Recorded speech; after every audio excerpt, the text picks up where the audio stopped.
Olá, como vai você? Bem-vindo a mais um Minuto de Reflexão. Hoje nós vamos abordar um tema muito polêmico que se chama O cristão deve comemorar o Natal? É um tema que as opiniões divergem e eu nem de longe estou aqui para encerrar esse problema. O que eu quero é simplesmente expor a minha opinião e quem sabe contribuir para que você tenha um raciocínio mais claro, mais objetivo sobre essa questão. Antes de tudo, eu quero comunicar a vocês que algumas pessoas têm reclamado que não têm conseguido acessar o canal no YouTube. Então eu mudei o nome da página e a única forma que eu encontrei para mudar e conseguir, através de uma pesquisa, localizar no YouTube, porque o canal Minuto de Reflexão não tem muita relevância. Apesar que eu não me importo com isso, porque eu prego, eu dou estudo para os amigos. Eu nunca almejei ter um grande canal. Mas, como nem os amigos estão conseguindo acessar, eu mudei o nome do Minuto de Reflexão para um nome mais complicado. Mas no momento em que você pesquisar, você vai localizar o canal Minuto de Reflexão. Anote aí, por favor, 43 underline Minuto de Reflexão. Underline é aquele traço abaixo da linha, né? Que funciona como um hífen, alguma coisa assim, que ajuda, né, a localizar esse canal. Então, caso você se interessar, lá existem outras mensagens, outras reflexões e que eu acredito que vão edificar a sua vida. Tudo bem? Então vamos lá, vamos trabalhar esse assunto polêmico. O cristão deve comemorar o Natal? A primeira pergunta que nós temos que responder é: o Natal é uma festa cristã? Qual é a origem do Natal? A nossa cultura, ela está recheada de festas pagãs. O problema é que não é tão simples assim. São festas pagãs envolvidas, possuem um invólucro de cristianismo em volta delas. Então se torna difícil identificar. Para que vocês tenham uma ideia, a origem do Natal ela remonta de outras civilizações. Aí você já deve ter ficado assustado, mas como assim? Para mim o Natal é o nascimento de Cristo. Eu vou chegar lá. Algumas festas dos sumérios mencionavam Semíramis, Nimrod e Tamuz, o menino que nasceu após a morte do pai. E a história do Natal, ela se assemelha muito mais ao nascimento de Tamuz do que o nascimento de Jesus. Na verdade, quando Constantino, imperador romano, e mais tarde o Teodósio, aceitaram o cristianismo como religião oficial do Império Romano, principalmente o imperador Teodósio, ele se preocupou em alterar o calendário dos romanos e introduzir as festas cristãs sobrepondo as festas pagãs. E você, se você estudar um pouco, pesquisar na internet, você vai perceber que as festas cristãs, elas são sobreposições. Nós notamos vários traços do paganismo na nossa cultura. Por exemplo, o mês em espanhol, né? Mércores, é um dia da semana, me perdoe, é em homenagem a Mercúrio. O mês julho, homenagem a Juno. O mês junho é homenagem a Juno, a deusa. E você vai observando vários traços de paganismos sobrepostos, até apagados na nossa cultura, numa tentativa, principalmente da Igreja Católica, de criar um calendário cristão por cima de um calendário pagão. E a coisa ficou meio que no meio do caminho. Nós nem celebramos uma festa genuinamente cristã e nem celebramos uma festa genuinamente pagã. Vamos comentar, por exemplo, sobre a Páscoa. A Páscoa, a Peshá, ela tem origem entre os judeus. E mais tarde os cristãos tentaram cristianizar a Páscoa como a Páscoa da ressurreição de Jesus. Mas observe como que ficou. Ela entrou sobrepondo a uma cultura romana, pagã, que na verdade não passa de uma homenagem à deusa Ista. Se você pesquisar aí em algum dicionário de inglês, você vai ver que a tradução para Páscoa em inglês é Easter, que na verdade de Ishtar é homenagem a uma deusa. Na língua americana e algumas outras línguas, estas coisas ficam mais claras, o paganismo é menos sobreposto. E observe que a nossa Páscoa, ela tem alguns traços que não tem nada a ver com a ressurreição do Senhor. Por exemplo, a presença do coelho da Páscoa, a presença de ovos, hoje de chocolate. E se você for buscar essas fontes, esses costumes, que não tem nada a ver com a ressurreição de Jesus Cristo, você vai encontrar raízes de culturas pagãs nessas comemorações. Justamente por quê? Porque a nossa celebração da Páscoa é uma celebração miscigenada. Não é nem genuinamente cristã e nem completamente pagã. O Natal também não é muito diferente. A própria figura do Papai Noel, que era originalmente usava uma roupa branca, mais tarde se tornou vermelha por causa da Coca-Cola. Não sei se você sabe, mas a grande responsável pela popularização do Papai Noel foi a Coca-Cola. Até então ele era uma figura conhecida, mas se tornou forte, popular e presente por causa do trabalho de marketing, esse Papai Noel que usa roupa vermelha. Observe na língua americana que o Papai Noel não se chama Papai Noel em inglês. Ele é conhecido pelo nome de Claus e alguns o chamam de Santa Claus. Claus era um homem que adorava a deusa Ostara ou Ishtar.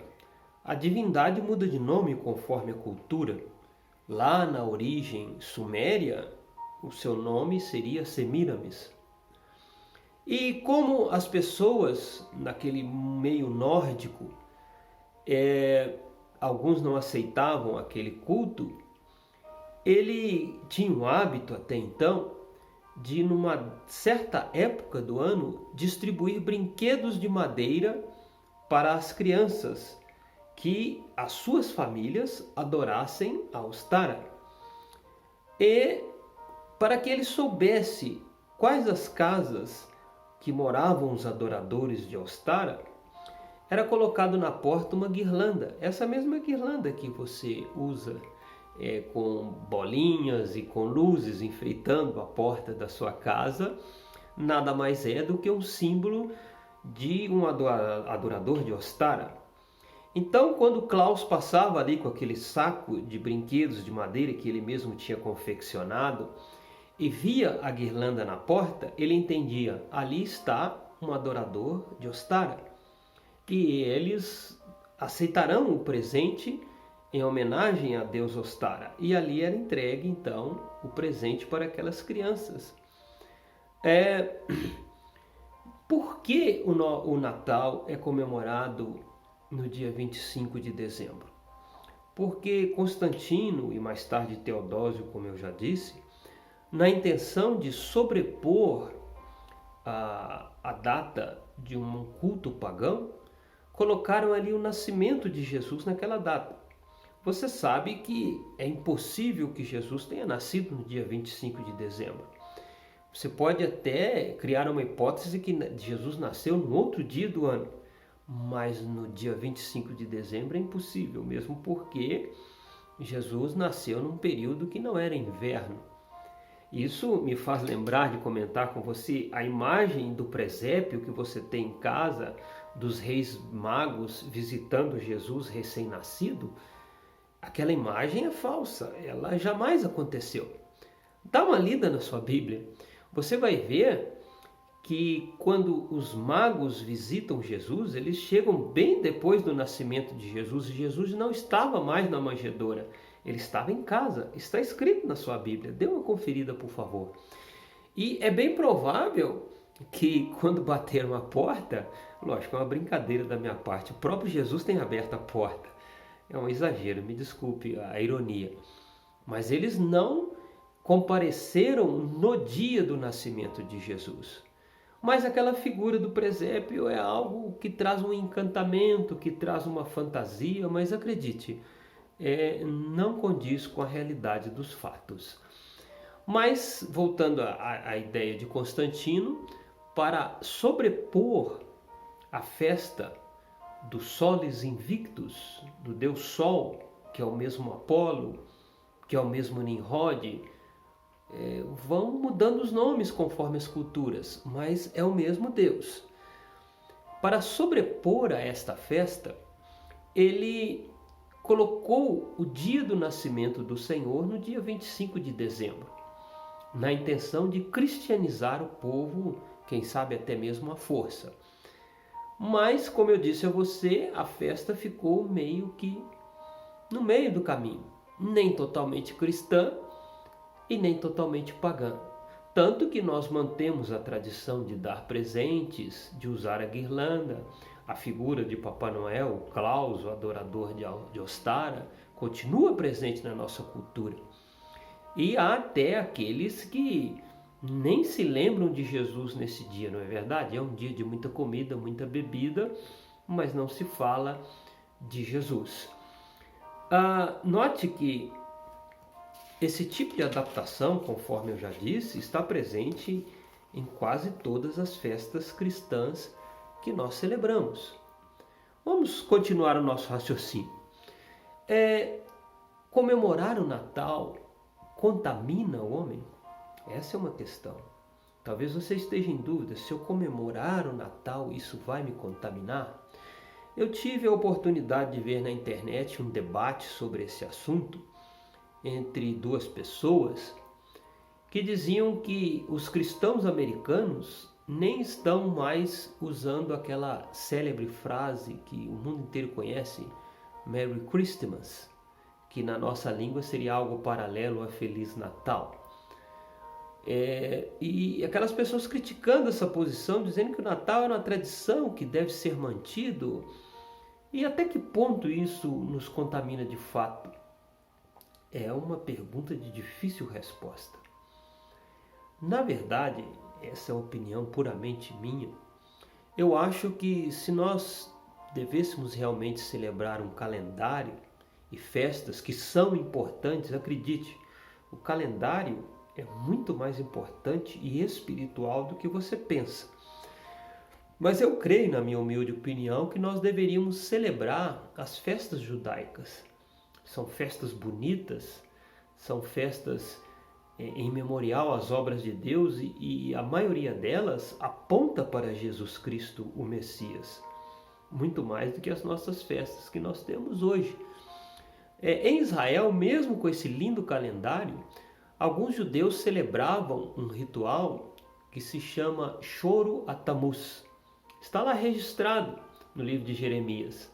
As jovens, as virgens, iam pelos campos chorando para que Tamuz fosse retirada do inferno. Tamuz, filho de Semíramis, filho de Nimrod, novamente reportando as mesmas criaturas de sempre. Conta-se a história que numa caçada, Tamuz teria caído e morrido num certo lugar, e a sua mãe sempre vinha ali depositar alguma oferenda em homenagem à morte do seu filho, até que um dia nasceu no local um pinheiro. E ela começou a trazer enfeites e coisas ali naquele pinheiro, acreditando que aquele pinheiro era um símbolo do renascimento do seu filho. E criou-se uma prática de chorar a Tammuz para que ele retornasse do inferno, conferindo com a época da primavera, onde a natureza renasce. Você está entendendo a cultura pagã? As plantas estão morrendo, porque Tammuz está no inferno. Vamos chorar a Tammuz para que Tammuz retorne do inferno e as plantas venham se revigorar. E aquele pinheiro de Natal, aquela árvore que você usa, tão bonita, não tem nada a ver com o nascimento de Jesus. Tem a ver com Tammuz, tem a ver com Nimrod. E em outras culturas, você vai ver isso retratado com relação a outros deuses. A história muda um pouco, mas o fundamento é o mesmo. E o fundamento não é Cristo, acredite nisso. Mas é conhecimento para você. Depois você pode pesquisar na internet com mais detalhes sobre o assunto. Olha, se você é do tipo que comemora o Natal, reunindo a família, preparando lá um frango assado, um peru, e antes de comer você fala um pouco de Jesus, do nascimento do Senhor e faz uma oração em ação de graças, eu não posso garantir, mas eu acredito que não contamina tanto a sua vida. Mas se você é do tipo que celebra o Natal com todo o ritual, com todo o aparato de Natal, e bebe bastante cerveja, bebida e celebra nem se sabe o que, e quem sabe até peca nesse dia, eu posso afirmar com certeza que isto te contamina sim, e contamina muito. E eu penso que se nós estamos caminhando por um amadurecimento espiritual, por um processo de santificação, expurgando da nossa vida todo tipo de paganismo, todo tipo de prática pecaminosa, eu acho que já está na hora de nós repensarmos no que é o Natal. Na minha humilde opinião, não sou dono da verdade, apenas estou expressando segundo o conhecimento que eu tenho. Aí talvez você pense, mas é difícil fugir da cultura e do costume. É verdade, realmente é difícil fugir dessas coisas. Mas procure então celebrar o Natal da forma mais cristã possível. Faça uma oração, agradeça a Deus porque um dia o Salvador veio ao mundo. Lembre que você está comemorando o nascimento de Jesus. Fale com Deus, Senhor, eu nada tenho a ver com celebração a Tammuz, nem com Soles Invictus ou Apolo. Não, Senhor. Apesar dessa data coincidir, eu não quero celebrar esses deuses. Eu quero celebrar a Ti e agradecer porque um dia o Senhor veio ao mundo para nos salvar. Eu acredito que tomando essa postura, na minha humilde opinião, torno a dizer, você não se contamine tanto. Mas pense nisso. Pense que já está na hora de nós retomarmos as festas judaicas, não no legalismo da lei, não me entenda mal, mas na observância dos feitos, um memorial ao Senhor. E quero te chamar a atenção um detalhe. A primeira coisa que Deus deu ao povo hebreu quando saiu do Egito não foram os 10 mandamentos. Observe, leia na sua Bíblia. O primeiro mandamento que Deus deu para o povo ao sair do Egito foi um novo calendário. Ele disse assim: este mês vos será o primeiro mês. E ele instituiu os pães asmos e a Páscoa. E daí uma série de festas bonitas, Pentecostes, o Shavuot, coisas lindas que Deus estabeleceu. E por que Deus se preocupou tanto em dar ao povo hebreu um calendário? Porque, meu querido, o calendário pagão contamina o homem, contamina a sociedade, abre portais, traz maldições. Então, quem sabe não está na hora que se levantarem em nosso meio profetas, homens de Deus, que façam com que a nossa cultura mude um pouco e abandonemos as festas pagãs para realmente celebrar as festas do Senhor. Fique bem e fique com Deus.